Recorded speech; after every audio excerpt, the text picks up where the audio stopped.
Hello champions, मेरा नाम है गौरव और आप देख रहे हैं सीजी मैश। आज हम जिस सॉफ्टवेयर के बारे में बात करने वाले हैं उसका नाम है सब्सटेंस पेंटर। सब्सटेंस पेंटर एक industrial based 3D texturing software है। इसके अंदर हम अपने 3D मॉडल पे पेंट कर सकते हैं, इसलिए ये टेक्सचरिंग में काफ़ी फेमस सॉफ्टवेयर है। यदि आपने कभी कोई भी कैसा 3D मॉडल बनाया है तो आपको टेक्सचर करने के लिए अलग अलग सॉफ्टवेयर्स में जाना पड़ता है, लेकिन सब्सटेंस पेंटर टेक्सचरिंग के लिए सबसे पॉपुलर सॉफ्टवेयर है। ठीक है, आज हम उसी सॉफ्टवेयर के बारे में पढ़ने वाले हैं।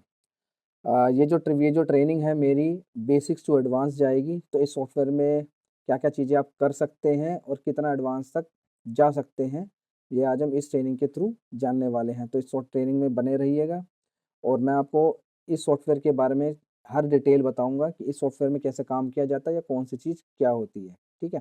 तो ये एक सब्सटेंस पेंटर है।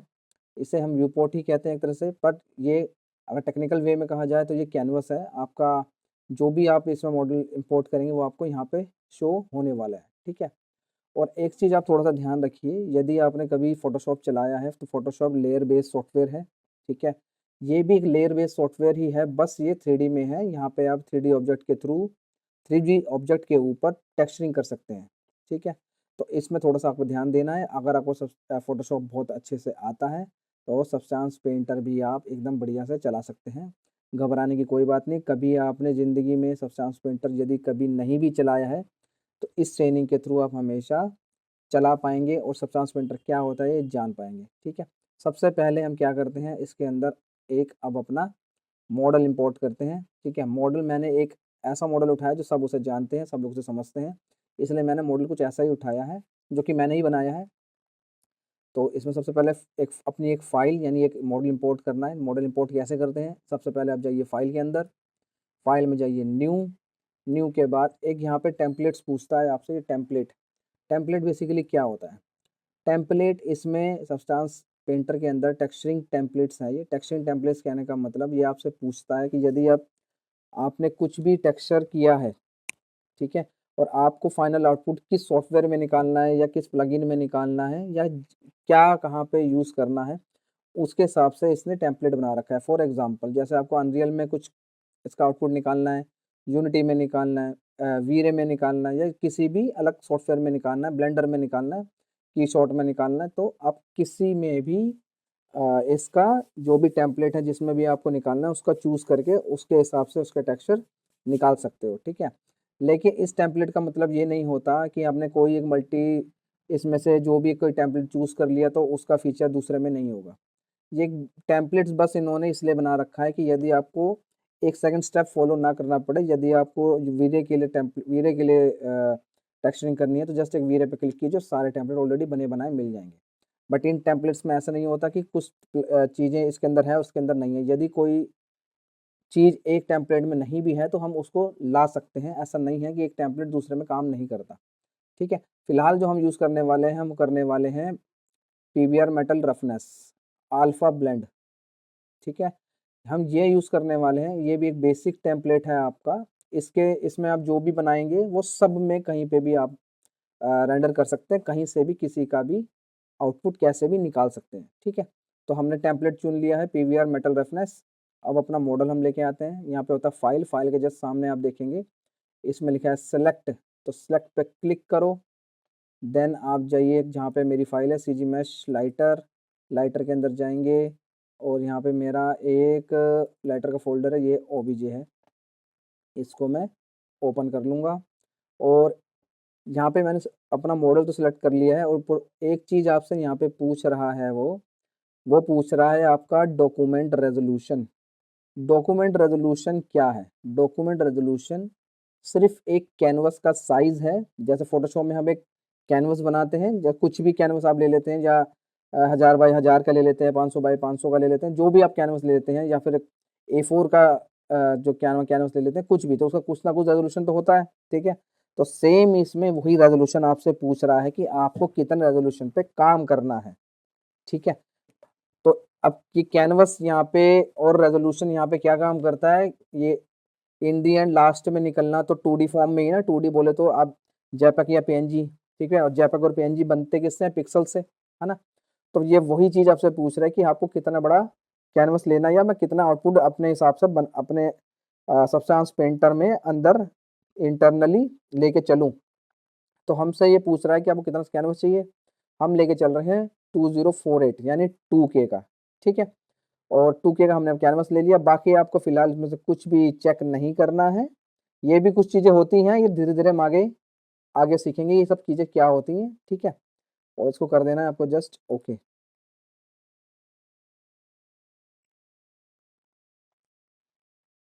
तो यहाँ पे देखिए, एक मेरा जो मैंने लाइटर बनाया था, वो लाइटर आ चुका है, ठीक है। और सब्सटेंस पेंटर को चलाते कैसे हैं? इस सब्सटेंस पेंटर को मैं जो चला रहा हूँ, कंट्रोल कर रहा हूँ। सब्सटेंस पेंटर को कंट्रोल करते कैसे? सब्सटेंस पेंटर को कंट्रोल करते हैं ऑल्ट प्लस मिडल माउस मतलब स्क्रॉल जिससे हम करते हैं, उसे मिडल माउस कहते हैं। ऑल्ट प्लस मिडल माउस को स्क्रॉल करके जो स्क्रॉलर बटन है हमारा, उसे प्रेस करके आप मूव करोगे तो ये पैन करेगा ऐसे, ये पैनिंग हो रही है, ठीक है। ऑल्ट प्लस लेफ्ट क्लिक, आप इसको रोटेट करेंगे, रोटेट कर सकता है। ऑल्ट प्लस लेफ्ट क्लिक से रोटेट होता है और मिडल माउस से पैन होता है। और नॉर्मल स्क्रॉलिंग तो आपको पता ही है, ज़ूम इन ज़ूम आउट होता है। तो ज़ूम इन ज़ूम आउट के लिए स्क्रॉल करना है, सिंपल, ठीक है। अब सब्सटेंस पेंटर में हमारी एक फ़ाइल आ गई है। सब्सटेंस पेंटर में हमारा एक मॉडल आ चुका है। अब इसको सबसे पहले हमें सेव करना है कि हमारी फ़ाइल सेव होगी कहाँ। सेव करने के लिए सिंपल आपको प्रेस करना है कंट्रोल एस। कंट्रोल एस करने के बाद आपको जहाँ पे भी ये सेव करना है, जैसे मैं यहाँ पे एक फ़ोल्डर बना लेता हूँ फ़ाइल के नेम से, और इसके अंदर मैं इसका नाम दे देता हूँ लाइटर 01, ठीक है। तो ये मेरी फ़ाइल सेव हो चुकी है सब्सटेंस पेंटर की। तो अब हमें इसमें काम शुरू कैसे करना है? शुरू करने से पहले हमें कुछ चीज़ें सब्सटेंस पेंटर के बारे में जाननी होगी कि सब्सटेंस पेंटर काम कैसे करता है, ठीक है। तो अगर आप नीचे थोड़ा-सा यहाँ पे देखोगे, सब्सटेंस यहाँ पे कुछ आइकन्स बने हुए हैं। ये आइकन्स के अपने-अपने अलग-अलग मतलब हैं। थोड़ा-सा इसके आइकन के बारे में समझा देता हूँ। जैसे यहाँ पे फर्स्ट आइकन जो बना हुआ है, ये गोल राउंड राउंड, ये जो आइकन है ये है मटीरियल। बेसिकली यहाँ पे जितने भी आपको मटीरियल स्टैंडर्ड बोले तो सीमलेस, सीमलेस जितने भी होंगे यहाँ पे, ये सारे के सारे सीमलेस ही मिलेंगे। और स्टैंडर्ड का मतलब क्या, जैसे यहाँ पे आपको कॉमन मटेरियल्स मिल जाते हैं। कॉमन मटेरियल मतलब लेदर का मिल जाएगा, वुड का मिल जाएगा, रस्ट का मिल जाएगा, कंक्रीट मिल जाएगा, प्लास्टिक मिल जाएगा, रबड़ मिल जाएगा, ऐसा समथिंग जितने भी यहाँ पे आपको मटेरियल दिखाई दे रहे हैं, सबकी अपनी अलग-अलग प्रॉपर्टी है। और ये सीमलेस है, मतलब आप इसकी टाइलिंग करते हो तो यहाँ पे आपको सीम नहीं दिखाई देगी और आराम से आप इसको यूज़ कर सकते हैं, ठीक है। दूसरा यहाँ पे आइकन बना हुआ है, ये भी मटेरियल ही है बट ये स्मार्ट है। स्मार्ट मटेरियल क्या होता है? स्मार्ट मटेरियल थोड़ा-सा ये होता है कि जैसे आपका जो भी ऑब्जेक्ट है या फिर जिस पे भी आपको टेक्सचर करना है, आपने यदि स्मार्ट मटेरियल उस पे अप्लाई किया, तो वो ऑब्जेक्ट के हिसाब से अपने आप को फॉर्म में चेंज कर लेता है। जैसे जहाँ पे कहीं-कहीं पे आपको जो भी मॉडल कहीं पे भी डेप्थ है या फिर कहीं से भी वो टूटा हुआ है या नॉर्मल लगा रखा है आपने कुछ भी, तो वो उसके अकॉर्डिंग अपने आप को चेंज कर लेगा, वो इसलिए स्मार्ट कहा जाता है, ठीक है। तो ये थर्ड आइकन है, थर्ड आइकन को हम कहते हैं स्मार्ट मास्क। स्मार्ट मास्क क्या होता है? स्मार्ट मास्क बेसिकली आपका फ़ोटोशॉप का मास्क ही है। व्हाइट मतलब विज़िबिलिटी, ब्लैक मतलब वहाँ पे विज़िबल नहीं होगा, शो नहीं करेगा, ठीक है। तो यहाँ पे जो आपको आइकन्स जो मास्क के दिख रहे हैं, ये सेम वैसे ही काम करने वाले हैं, जैसे नॉइज़ का आइकन है, मतलब मास्क ही है बट नॉइज़ बनी हुई है उसपे। तो मतलब ब्लैक-ब्लैक जहाँ-जहाँ जिस पोर्शन पे ब्लैक-ब्लैक है, वहाँ पे जो भी आपने मटेरियल बनाया है, वो शो नहीं करने वाला। केवल और केवल व्हाइट पोर्शन पे ही आपका मटेरियल शो होने वाला है। ऐसे ही यहाँ पे जितने भी आपको अलग-अलग टाइप के मास्क शो हो रहे हैं, व्हाइट मतलब वहाँ पे शो होगा, ब्लैक मतलब शो नहीं होगा, ठीक है? और फोर्थ आइकन की तरफ चलते हैं। फोर्थ आइकन बेसिकली हमारे फ़िल्टर्स होते हैं। फ़िल्टर क्या होता है? फ़िल्टर मतलब ब्लर, शार्पनेस, ह्यू सैचुरेशन या फिर अलग-अलग टाइप की मतलब कुछ ग्लो कराना है या समथिंग कुछ भी, ठीक है? तो वही हमारे यहाँ पे फ़िल्टर्स हैं, ठीक? और यहाँ पे उसके बाद हम अलग उस पे जाते हैं आइकन पे, वो है ब्रश। ब्रशेज़ क्या? ब्रशेज़ से वैसे आप वेल नोन होंगे ही। ब्रश फ़ोटोशॉप में भी होते हैं, यहाँ पे भी आपको ब्रशेज़ मिलेंगे, अलग-अलग टाइप के बहुत सारे ब्रशेज़ मिलेंगे। ब्रशेज़ के धीरे-धीरे जैसे-जैसे हम आगे बढ़ेंगे, वैसे-वैसे हम ब्रशेज़ से काम कर सकते हैं और एक चीज़ और हमेशा आप ध्यान रखिए, जैसे फ़ोटोशॉप में अगर अच्छा आपको आर्ट वर्क बनाना है या फ़ोटोशॉप में अच्छी कुछ भी आपको अच्छा कुछ लेवल का बनाना है, तो हमें प्रैक्टिस करनी पड़ती है बार-बार, बार-बार, बार-बार हर चीज़ पे कंट्रोल लाना या कैसे काम करते हैं, उस पर सीखना पड़ता है। ये भी सेम वही है। टेक्सचरिंग कोई ऐसी स्किल नहीं है कि आपने एक बार देख लिया और एक बार कर लिया और आप उसमें परफेक्ट हो जाओगे, परफेक्ट नहीं हो सकते। आपको दिन पर दिन रोज़ नया कुछ ना कुछ चाहे छोटा ही क्यों ना हो प्रैक्टिस करनी चाहिए, ठीक है? और हमारी इंडस्ट्री बहुत ज़्यादा धीरे-धीरे बहुत एडवांस होती जा रही है, तो आपको एडवांस टूल की ही ज़रूरत है। और जो एडवांस के साथ-साथ फटाफट भी काम करके दें, क्विक काम करके दें, ठीक है? तो सब्सटेंस पेंटर उनमें से एक ही है। सबसे बढ़िया टेक्सचरिंग आउटपुट यहीं से मिलता है आपको और सबसे प्लस पॉइंट इसका यही है कि आप सीधा का सीधा 3D मॉडल के ऊपर ही पेंट कर रहे हो, आपको ज़्यादा ही फ़ोटोशॉप में इधर से उधर चीज़ें चेक कर करके देखने की ज़रूरत नहीं होती। सीधा 3D मॉडल पे ही पेंट कर दो, आपका काम हो जाता है और वहीं के वहीं रिज़ल्ट उसका शो हो जाता है, दिख जाता है हमें, ठीक? चलो, अब आगे आइकन पे चलते हैं। ये जो आइकन है ये वाला, ये है हमारे अल्फ़ाज़। अल्फ़ाज़ क्या है? अल्फ़ाज़ बेसिकली आपके मास्क जैसे ही हैं, बट ये उस अलग-अलग शेप के हैं, कि आपको किस टाइप का अल्फ़ा चाहिए। मतलब वही आपका व्हाइट मतलब विज़िबिलिटी, ब्लैक मतलब वहाँ पे वो शो नहीं करेगा, ठीक है? और सेकंड आइकन पे जाते हैं उसके, वो है टेक्सचर। टेक्सचर बोले तो यहाँ पे अलग-अलग टाइप के नॉइज़ मिल जाएगी आपको, अलग-अलग टाइप के पैटर्न मिल जाएँगे आपको और इसी में इन्होंने ये नॉर्मल्स भी लगा रखे हैं। यदि आपको किसी चीज़ में ऐसी डिटेल चाहिए हाइट में, सरफेस डिटेल चाहिए, तो आप यहाँ पे ये नॉर्मल्स को भी यूज़ कर सकते हैं। ये सारे आपको अलग-अलग टाइप के टेक्सचर्स मिल जाते हैं, ठीक है? उसके बाद उसके नेक्स्ट आइकन पे जाते हैं, ये एनवायरनमेंट। एनवायरनमेंट थोड़ा-सा समझ लेते हैं, एनवायरनमेंट क्या है? एनवायरनमेंट एक ऐसी एक तरह से कह लो सराउंडिंग एरिया है, सराउंडिंग है आपका, जिस मॉडल का जिसमें भी आप टेक्सचर कर रहे हो या फिर कल को लाइटिंग करोगे, तो आपके आसपास का एनवायरनमेंट क्या है? एनवायरनमेंट और क्यों ज़रूरी है, ये भी थोड़ा समझो। आप एक चीज़ समझो, आप जैसे हमें यहाँ पे जो चीज़ें दिखाई देती हैं, प्लास्टिक को प्लास्टिक हम कहते हैं, मेटल को मेटल कहते हैं। वो क्यों कहते हैं? क्योंकि हम उस एनवायरनमेंट में रहते हैं। कहने का मतलब हमारे आसपास कुछ ना कुछ तो है ना दुनिया, उसी में हमें लाइट भी जल रही है, उसी में हमारा कहीं न कहीं कोई कलर्स भी हैं, रिफ्लेक्शन आ रही है, सब कुछ आ रहा है। तो इसी वजह से हमें मेटल मेटल शो होता है, दिखता है और उसी वजह से प्लास्टिक प्लास्टिक जैसे दिखती है क्योंकि उसमें शाइन कम है इसलिए हम उसको प्लास्टिक मान लेते हैं। मेटल में शाइन ज़्यादा है, इसे हम उसे मेटल मान लेते हैं। वैसे मेटल और प्लास्टिक के और भी वो होते हैं पैरामीटर्स, बट मैं आपको सबसे सिंपल वे में बता रहा हूँ। अभी हम एनवायरनमेंट पे बात कर रहे हैं, इसलिए मैं सिर्फ़ आपको एनवायरनमेंट के बारे में बता रहा हूँ कि एनवायरनमेंट क्यों ज़रूरी है।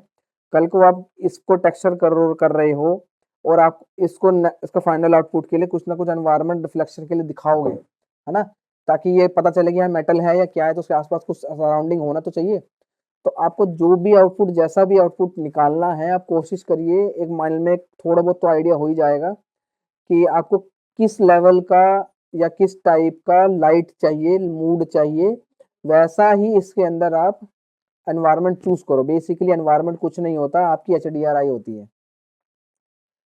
जो लाइटिंग करते हैं थोड़ा बहुत वो एचडीआरआई क्या होती है वो समझते ही हैं। ये सेम आपकी सारी की सारी एचडीआरआई यही है। टेक्सचरिंग करने में सबसे बड़ी गलती जो स्टार्टर्स जो लोग सीखते हैं वो लोग गलती करते हैं, कुछ भी एचडीआरआई लगा लेते हैं। उस एचडीआरआई का इम्पैक्ट आपके मॉडल पे रहता है। फॉर एग्जांपल ये थोड़ी-सी रेड टोन में एचडीआरआई है, ठीक है? इसको मैंने यहाँ पे डाला तो ये मेरा मॉडल रेड टोन पे टेक्सचर होगा। तो यदि इसमें मैंने लाल कलर किया, तो लाल बहुत ज़्यादा लाल दिखेगा नहीं, मुझे पता नहीं चलेगा कि ये कितना लाल है क्योंकि ऑलरेडी लाल दिख रहा है इसमें, तो हल्के से लाल पे भी ज़्यादा लाल शो करेगा मुझे। तो टेक्सचरिंग ढंग से काम नहीं करेगी, पीले के अंदर भी थोड़ा-सा लाल टिंट होगा, व्हाइट के अंदर भी थोड़ा-सा लाइट लाल टिंट होगा। तो ऑलरेडी कितना भी उसमें कुछ भी अच्छा टेक्सचर करो, उसमें कुछ ना कुछ लाल या ऑरेंज कह लो टिंट रहेगा ही रहेगा। तो हमें टेक्सचर ऐसे एनवायरनमेंट में करना चाहिए जो थोड़ा-सा सेटल हो, ना उसमें कोई कलर बाउंस कर रहा हो, ना कुछ कर रहा हो। व्हाइटिस्ट और ब्लैक एंड व्हाइट टोन पे होना चाहिए, ठीक है? तो आप प्रेफ़र करिए कोई स्टूडियो लाइट्स स्टूडियो एचडीआर लगाने की कोशिश करिए, तो हम कोशिश करते हैं हम ये वाली लगाते हैं। ये एक बेसिक एचडीआर है, सब्सटेंस पेंटर में आपको मिल जाएगी आराम से और लाइटिंग भी जब हम कल को उसका फाइनल आउटपुट निकालेंगे, तो आप उसमें देख सकते हैं कि हाँ, इसका आउटपुट कैसा आया है और हम कोशिश करेंगे ऐसी कोई मिलती-जुलती एचडीआर भी में ही लाइटिंग करें, ठीक है? तो सबसे आसान तरीका आप जो HDR चूज करें वो HDR चूज करें जो थोड़े व्हाइट टिंट पे हो और थोड़ा सा उसमें ब्लैक एंड व्हाइट का भी कॉम्बिनेशन हो, ताकि उसमें थोड़ा सा मेरा रिफ्लेक्शन ज्यादा शो करे, ठीक है। और तीसरा T मतलब टेक्स्ट है, आप समझते ही हैं, टेक्स्ट मतलब टेक्स्ट है, यदि आपको उसमें कुछ अपना नाम लिखना है या कुछ लिखना है तो वो लिख सकते हैं। तो ये जितने भी आपने आइकन यहाँ पे देखे हैं, हम कोशिश करेंगे इसको सबको थोड़ा थोड़ा समझाने की, ठीक है। अब राइट हैंड साइड पे आ जाते हैं। राइट हैंड साइड क्या चीज है? राइट हैंड साइड अगर आप यहाँ पे देखोगे, यहाँ पे आपका लिखा है texture set list. Texture set list का मतलब क्या होता है? बेसिकली आपने जब ये मॉडल बनाते हैं, उसके बाद जब उसका यूवी काटते हैं, उस यूवी के सेट को, उस यूवी के एक तरह से कह लो लेआउट को यहाँ पे यूवी टाइल्स कहा जाता है। तो यहाँ पे मेरा जो लाइटर है वो एक ही लेआउट में है, मतलब एक ही यूवी सेट मैंने बनाया हुआ है, इसलिए यहाँ पे एक ही टाइल दिखा रहा है, ठीक है। तो मल्टीपल अगर आप मल्टीपल टाइल्स यूज कर रहे हैं, मतलब मल्टीपल यूडीम्स यूज कर रहे हैं, तो यहाँ पे आपको अलग अलग अलग अलग मल्टीपल टाइल्स शो करेगा। 1 2 3 जैसे यहाँ पे 001 दिखा रहा है, ऐसे 002 003 004 ऐसा जितने भी होगा मल्टीपल टाइल्स आपको यहाँ पे शो हो जाएंगी। बट एक चीज याद रखिएगा, जब हम टेक्स्ट सब्सटेंस पेंटर में मल्टीपल टाइलिंग यूज करते हैं, मीन्स मल्टीपल यूडीम्स यूज करते हैं, तो हमें यूडीम्स ऑन भी करनी पड़ती है। जैसे कि यहाँ पे अगर हम जाएंगे फाइल्स में, दोबारा हम ये न्यू लेते हैं। न्यू लेने के बाद यहाँ पे एक आप यहाँ पे देख रहे होगे, यहाँ पे लिखा है यूवी टाइल सेटिंग यूडीम, तो हमें इसको ऑन करनी पड़ेगी, तब यहाँ पे आपको वो शो करेगा, ठीक है। मेरा यहाँ पे बाय डिफॉल्ट ऑन हो रखा है, तो मैं इसको ऑफ कर देता हूँ, क्योंकि मेरे पास एक ही टाइल है, मुझे मल्टीपल की जरूरत है ही नहीं, ठीक है। तो मैं यहाँ से इसको ऑफ कर देता हूँ और इसको यहाँ पे सिंपल, मतलब वैसे तो खैर किसी की जरूरत पड़ेगी नहीं मुझे, क्योंकि मैंने यहाँ पे ऑलरेडी मॉडल डाल दिया है, बट फिर भी आपके लिए दोबारा से एक बार कर लेते हैं, ठीक है। मेटल रफनेस यहाँ पे रहने देते हैं, सेलेक्ट करते हैं, दोबारा OBJ ओपन मैंने ले लिया, डॉक्यूमेंट रेजोल्यूशन 2K, और यहाँ पे इसको ऑन करने की जरूरत नहीं है, क्योंकि मेरे पास यूडीम मैंने बनाया ही नहीं है, एक ही लेआउट है मेरा, ठीक है। और यहाँ पे इसको कर दो ओके, और जो पुराना जो मेरा था इसे डिस्कार्ड कर देता हूँ, इसको डिस्कार्ड कर दिया तो मेरा मॉडल आ गया, ठीक। और अगर आप यहाँ पे देखोगे तो वो टाइलिंग वाला जो यहाँ पे एक तरह से बना हुआ आ रहा था आइकन, वो भी यहाँ से जा चुका है, ठीक, क्योंकि यहाँ पे मेरा बाय डिफॉल्ट टाइलिंग मेरी ऑन थी, मतलब यूडी मेरी ऑन थी, बट मैंने अब ऑफ कर दी है। तो जिससे आप समझ भी गए होंगे कि हाँ, यदि मैंने मल्टीपल यूडीम्स में काम किया है तो आपको यूडीम्स ऑन करनी पड़ेगी, तब इसमें शो करेगा। आप यूडीम ऑन नहीं करोगे तो यहाँ पे बस एक ही जो मेन टाइल है वही शो करेगा, बाकी टेक्सचर आपके शो नहीं करेगा, खराब दिखेगा, ठीक है। अब आ जाते हैं आगे, अब इसमें काम करना करते हैं शुरू। सब्सटेंस पेंटर में टेक्सचर करने से पहले कुछ चीजें हमें प्रिपेयर करनी पड़ती हैं। एग्जाम्पल के लिए सिंपल लैंग्वेज में आपको समझाता हूँ कि सब्सटेंस पेंटर एक 3D टेक्सचरिंग सॉफ्टवेयर है। तो 3D टेक्सचरिंग सॉफ्टवेयर है, इसका मतलब इसमें कोई भी 3D एलिमेंट पे हम टेक्सचर कर सकते हैं, ठीक है। तो सब्सटेंस पेंटर को भी ये जानना है कि आप क्या एलिमेंट मेरे में टेक्सचर करने वाले हो, मतलब सब्सटेंस पेंटर उस मॉडल को जो भी आप टेक्सचर करना चाहते हो उसे जानना चाहता है कि उसकी शेप कैसी है, कहाँ पे कैसा कर्व है, कैसा हार्ड सरफेस है या सॉफ्ट सरफेस है, जो भी है उसके बारे में डिटेल है। तो सब्सटेंस पेंटर को भी वो जानना है, तो वो क्या करता है, सब्सटेंस पेंटर अपने लिए कुछ मैप्स बना के रखता है ताकि आपकी टेक्सचरिंग आसान हो जाए, ठीक है, जिसे हम कर्वेचर AO वगैरह सब कहते हैं, ठीक है। अब वो मैप्स बनेंगे कैसे? मैप्स बनाने के लिए हम सिंपली, तो वो मैप्स जनरेट करने के लिए क्या करना होता है, आप मोड में जाओ, मोड में जाने के बाद यहाँ पे होता है बेक मैश मैप्स, या फिर F8 भी प्रेस कर सकते हैं। आप इस पर क्लिक कीजिए, एक विंडो पॉपअप होगी, ये हो गई, ठीक है। तो यहाँ पे वो मैप्स बेक्स होंगे जो सब्सटेंस पेंटर इस मॉडल को जानने के लिए या फिर इसकी डिटेल को समझने के लिए अपने पास रखता है, और वो सारे के सारे का आपके यूज के लिए फायदेमंद होते हैं, आपको हेल्प करते हैं टेक्सचरिंग करने के लिए, ठीक है। अब वो मैप्स क्या क्या है? नॉर्मल है, वर्ल्ड स्पेस नॉर्मल है, आईडी है, एम्बिएंट ओक्लूजन है, कर्वेचर है, पोजीशन है, थिकनेस है, ये सब चीजें भी होती हैं, बट ये सब चीजें हमने अभी डाली नहीं है, इसलिए यहाँ पे शो नहीं कर रहा है, ठीक। और दूसरी चीज में आ जाते हैं, ये तो आपका वही बाय डिफॉल्ट जो मटेरियल है, डिफॉल्ट मटेरियल जो आपने कभी जब मॉडल जिसमें भी करा होगा उसमें जो एक डिफॉल्ट मटेरियल डला हुआ आता है ताकि शो हो क्या चीज है, वही मटेरियल यहाँ पे शो करता है। दूसरा यहाँ पे आ जाते हैं आउटपुट सेटिंग। आउटपुट सेटिंग क्या मतलब, ये मैप का जो भी रेजोल्यूशन होगा, ये मैप जिस भी साइज में सब्सटेंस पेंटर अपने पास रखिएगा, वो रेजोल्यूशन साइज पूछ रहा है बस आपसे। तो आप इसका 4K 2K जैसा आपकी इच्छा हो ले सकते हो। मैं 4K रख रहा हूँ, ठीक है। आप 2K से भी रख सकते हो, ऐसा नहीं है कि 2K में अच्छा आउटपुट नहीं आता, 2K में भी अच्छा आउटपुट आता है, ठीक है। तो आपने कुछ सेटिंग कुछ नहीं करना है, सिंपल बस यहाँ से आपका आउटपुट साइज है उसको एडजस्ट करना है अपने हिसाब से और सिंपली कर देना है बेक। अब यहाँ पे आप देखिए वो अलग अलग मैप्स जो हैं अपने लिए बेक कर रहा है ताकि उस मॉडल को वो जान पाए, और यही सारे मैप्स आपकी टेक्सचरिंग करने में भी हेल्प करेंगे। देखिए हो गए वो 2 मिनट में सारे मैप्स बेक हो गए। अब यहाँ पे अगर आप यहाँ पे अगर उसकी थोड़ी सी शक्ल देखोगे तो पहले से थोड़ी सी ज़्यादा डिटेल आ गई है, यहाँ पे थोड़ी शैडो बन गई है, मॉडल स्मूथ हो गया है, यहाँ पे थोड़ी शाइन आ गई है, दिखने लग गया है। कहने का मतलब सब्सटेंस पेंटर ने ये जान लिया है कि अच्छा ये मॉडल ऐसा है, ठीक है। अब आ जाते हैं दोबारा, अब आ जाते हैं return to paint mode, painting mode. तो अब यहाँ पे हमें टेक्सचरिंग करनी है स्टार्ट।